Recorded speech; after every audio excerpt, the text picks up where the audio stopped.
So now let's see how we can work around with frames inside of Figma. So to work around with frames, first of all, I'm going to create a new design file. So on the top, you can see design file is an option. So if I were to click on this, what happens is a new file gets created right here. So once you create a new design file, on the top, you can see that this is under draft. So I'm just going to close this, and over here, you can see that right now it's untitled. So I'm just going to rename this file right here, and to rename out your project, you can simply go around and then you can click and drag this and you can type this out right here. So now if I were to type it, you can see that it has been saved out as frames now.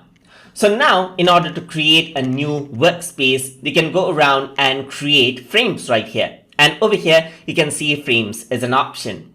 So if I were to click on frames, you get different frames right here. So for phone, for tablet, for desktop, there are presets of frames that you can use. So let's say I'm going to go around and choose phone right here. So you can select out Android and it'll pop up an Android canvas right here, which has 360 by 640 pixel of working space right here, as you can see.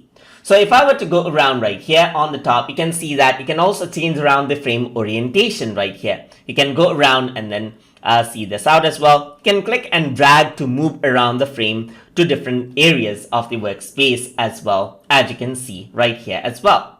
You can also resize out the frame, and you can go around and then type in the value for where you want the frame to be. So right now it's in -649, so you can go for 400 as well, and you can see you can move around the frame right here as well. If you were to click and drag it, you can see that this is what you have as well. You can also go around, change around the angle right here. So if I were to do 40, you can rotate out the frame, and over here you can see that there is width and height. And if you want to change around the width right here, so let's say if I were to do 400, it increases the width out, and if I were to do 800, it increases the width out right there as well.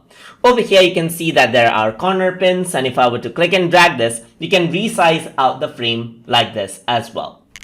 So that is how you can create new design file frames and then resize the frames inside of Figma. So hope you guys learned something as always. And as always, please like, comment, share, and subscribe.